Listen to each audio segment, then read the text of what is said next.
Pour le moment, je vais vous emmener partir dans un grand voyage avec l'un des plus grands aventuriers de la télévision, qui était Monsieur de Dieuleveux, que vous avez tous encore en mémoire. Ses exploits, on le revoit toujours accroché à son hélicoptère, car en effet, aujourd'hui, il y a 10 ans jour pour jour, la première émission de la chasse au trésor était diffusée sur une télévision dite nationale.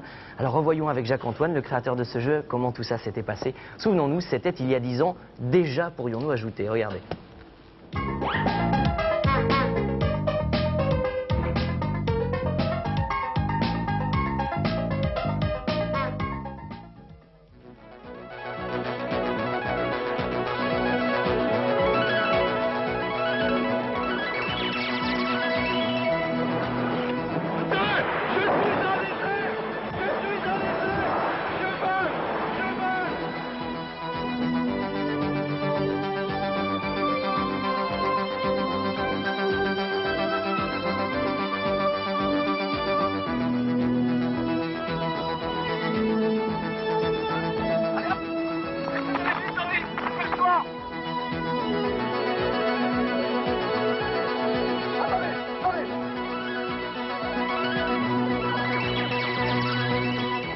Do you speak English?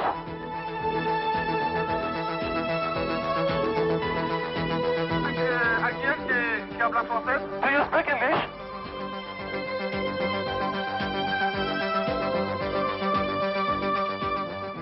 J'ai un couteau entre les mains.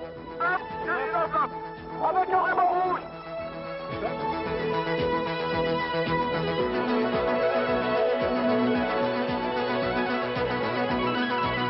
Can you speak English?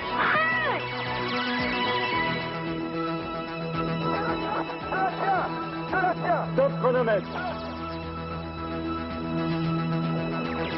Je suis à 10 mètres du sol. Je me pose à côté de lui. Voilà. Fantastique. Merci. Merci, grâce à vous. Merveilleux. Le tour du monde en presque 1 minute 30 grâce au montage d'Arnaud Blin. Alors vous savez que le système de cette séquence, Jacques-Antoine, c'est de commémorer un certain nombre d'anniversaires. Aujourd'hui, il y en a 2. Il y a effectivement le vôtre, enfin quoi que c'était hier, mais bon anniversaire malgré tout, et celui de l'émission, car la première mise à l'antenne, cette première chasse au trésor, était un 15 mars 1981. Autrement dit, 10 ans déjà. Vous avez malgré tout, même dans la vie de tous les jours aujourd'hui, très présente cette immense aventure qui a été la chasse au trésor. Ah ben, j'ai reconnu toutes les images, là, chacune m'évoque un souvenir assez précis, oui, bien sûr. Ouais. Revenons en quelques mots sur l'idée de départ. C'est vous, ça s'est passé en une seule fois? C'était un regroupement d'idées que vous aviez déjà? Un jour, j'étais en voyage à Ceylan, et au Ceylan, il y a ce qu'on appelle le rocher du lion, qui est un rocher énorme au milieu de l'île. Et là, sur ce rocher, je me suis dit quand même, ce serait beau de faire des images en hélicoptère de ce rocher. Bon. Et puis alors, parce que j'avais vu le film, il y a de ces hélicoptères là. Apocalypse Now. Apocalypse Now, oui. Et puis sur ce rocher, tout d'un coup, pof, tout s'est réuni, et je me suis dit, bah voilà, il y a un concept. Là. Et la rencontre avec l'un des héros de cette émission, qui était donc Philippe de Dieuleveux. Pourtant, il n'a pas été dans le coup dès le début pour le numéro 0, ce qu'on appelle le pilote, non, qui n'a jamais été diffusé en antenne, c'était pas lui. On a fait avec un autre animateur, oui. Et ensuite, comme c'était pour la communauté des télévisions francophones, chaque télévision a voulu mettre son petit grain de sel, ce qui fait que le pilote, qui était d'ailleurs parfait, n'était plus diffusable. Bon. Alors, et puis on a changé d'animateur, on a cherché un animateur, on a fait une liste, il y avait 15 noms, parmi lesquels Philippe de Dieuleveux, qui avait été un héros de la course autour du monde, d'une autre émission. Bon. C'est ça. Et puis on leur a fait faire un test, je me souviens encore, c'était sur les Champs-Élysées.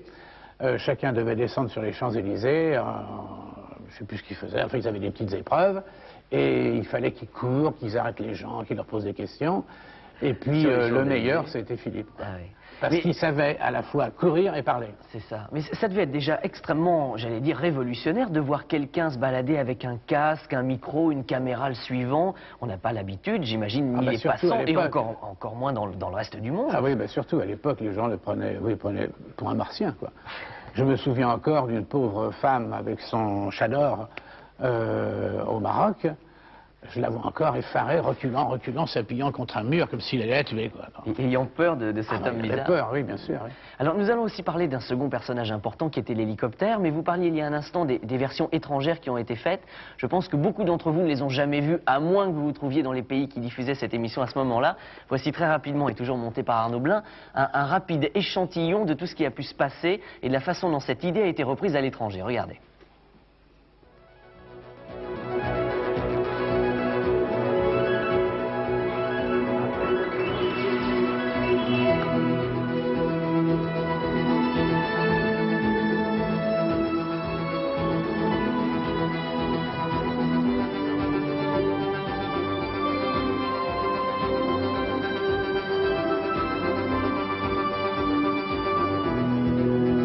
On voit la jeune anglaise, c'est plus.